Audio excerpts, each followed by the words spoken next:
Back on the MMA Plug, powered by DenverSportsBetting.com on Mile High Sports Radio 98.1 FM. Kruck and Kurtz with you as we now turn the spotlight on Colorado MMA and a guy who has just been killing it in the Legacy Fighting Alliance, and the hard work has definitely paid off. He will be fighting for the middleweight title on May 21st at LFA number 108 in Sioux Falls, South Dakota, and live on UFC Fight Pass. It's great to welcome back Factory X product, Josh Fremd. Josh, it's Kruck and Kurtz. Thanks for the time, my man. Hey, no problem. I always love coming on here and chopping it up with you guys. We appreciate it, man. Well, obviously, Kurtz has been getting you ready for this championship fight at Factory X, but give us some more details about the training camp. Who else have you been working with, and how has camp gone? Oh man, like I said last time, camp doesn't really happen for me. This is just a lifestyle that I choose to live, and I'm just at it every day. Training partners, I have great training partners. You know, I got Dustin Jacoby is great striking help for me. Cody Brundage, keeping my takedown defense and my wrestling, top notch. And then of course having Anthony Smith to help me in all facets of the game. I got a lot of training partners around me. It's been a fun one. That's awesome, Josh. How does it feel that, it's a very big deal fighting for the LFA middleweight world title, especially given the history that all the previous LFA middleweight champions have gotten the call. So what does this opportunity mean for you? Oh, it means everything right now. That's my sole focus right now, is to win this fight, get that belt, and hopefully, eventually get that call. That's, everyone's goal. So I've been just working like a madman for it.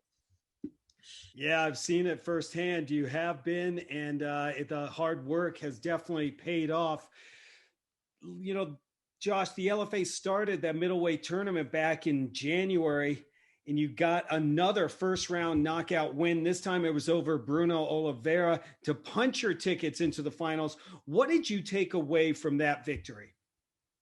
I took away from that victory, a lot of more of the mental side, I'd say.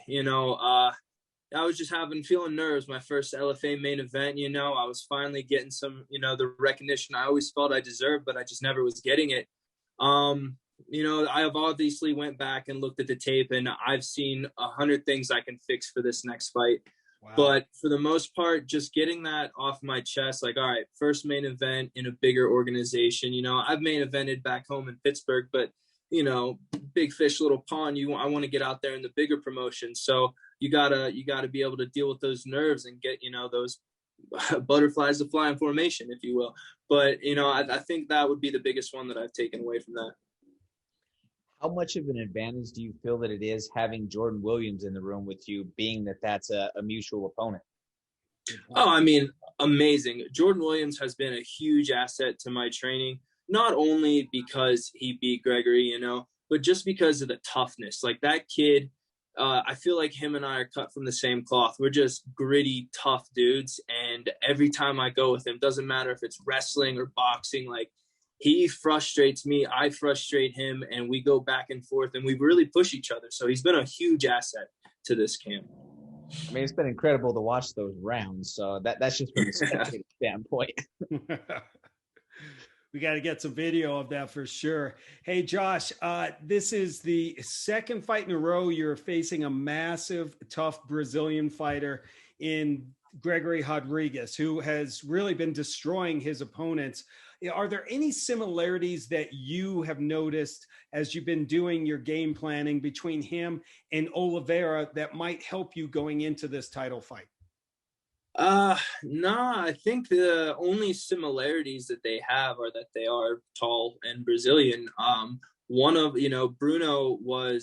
he's a great striker. He's been doing Muay Thai his whole life, I didn't have, I had a healthy amount of fear going to the ground, but at the same time, I'm a wrestler. I've been wrestling my entire life, so I'm comfortable there. Whereas Gregory is better on the ground, I believe. Obviously, his accolades are there, but he's also slower on the feet. He has a lot of muscle. He missed weight last fight, so we'll see if he can make weight. You know, if his plan is to grapple me, I hope he has a fun time, and I hope he gets me out of there in the first round, because if he doesn't, he's in a lot of trouble, because it's not easy to hold me down, and I'm not going to settle on bottom. I'm not going to settle for anything. I've been pushing my conditioning to a point where I'm breaking after every one. I do everything so hard. So yeah, I think they are different challenges, you know, and I'm excited to go out and prove that this challenge is just another one, and it's my stepping stone to the UFC. Josh, you were able to do it in your 2020 LFA Male Fighter of the Year campaign. You followed that up with another huge internet breaking knockout and finish in this last fight. What does that mean to you that you've almost kind of became this internet sensation that whenever you fight, you see memes left and right? Josh killed a guy. I mean, that's pretty cool. I don't pay too much attention to it, because just like the mindset that I have about this is very similar to Anthony Smith's, and like the way he thinks about it. That's why I was always drawn to him as a fighter and now as a training partner, is that, you know, I don't believe that I'm the best. I believe that I have to go out there and prove to everyone and myself that I'm better than my opponent, you know? So that's cool. That's cool. Like, it's fun, nice little like and retweet, you know? But at the end of the day, you know, all that matters is what's happening in there, the real stuff, you know? We are speaking with the LFA's Josh Fremd here on the MMA Plug. He will fight for the middleweight title at LFA 108. That's going down in Sioux Falls, South Dakota on May 21st. Josh, one more question about this title fight. I remember when you got the win over Bruno, and immediately during your post-fight interview, we asked you, who would you rather face? And you didn't hesitate. You said you wanted Rodriguez into that octagon.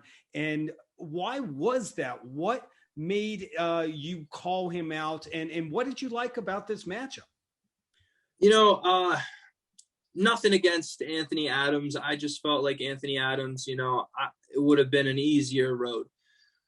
With Gregory, it's not, you know, it's not going to be easy. It's not going to be no walk in the park. And if my goal is to be in the UFC, if I keep telling people I deserve a seat at the table, I deserve this, I got to prove that. And, you know, Gregory is right next to me, the next toughest opponent that I can find. So I don't want to get to the UFC and never have been challenged, you know. Like, there's people who go undefeated, 8-0, 10-0, and they've never really been challenged. And then when they get put on that big stage and all this stuff, then they crumble.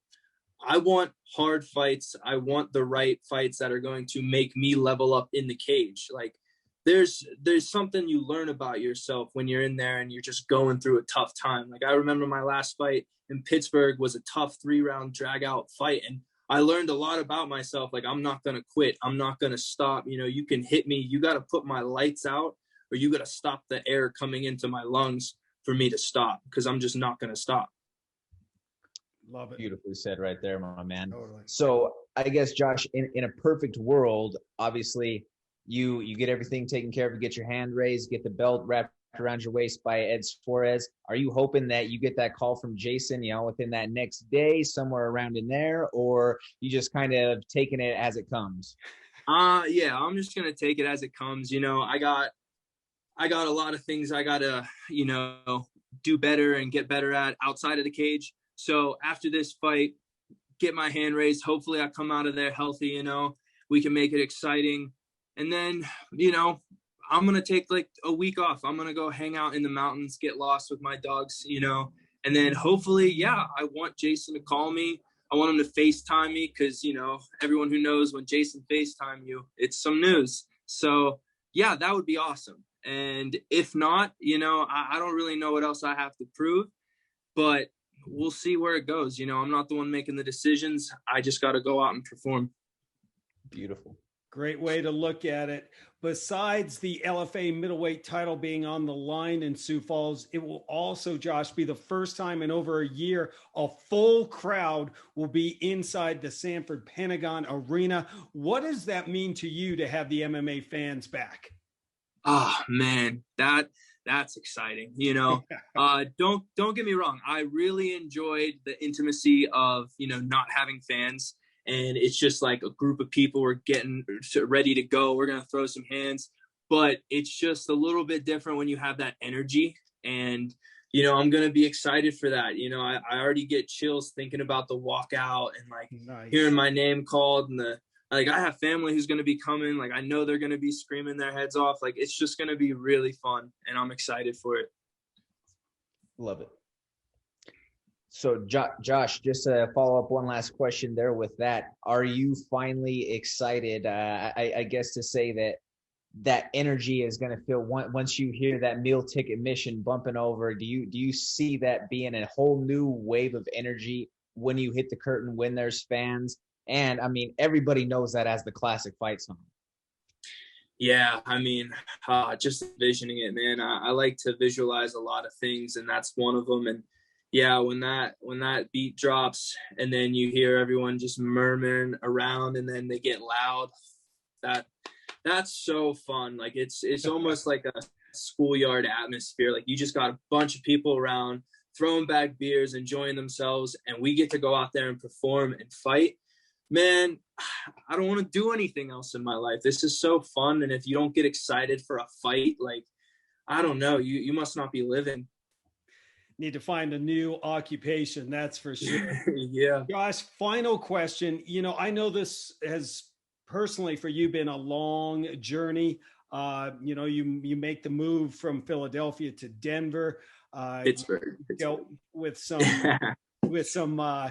issues in your personal life, some tragedies, and now you have the opportunity to become the LFA middleweight champion. Can you put into words what this journey has been like for you, and what would it mean to you to become the middleweight champ?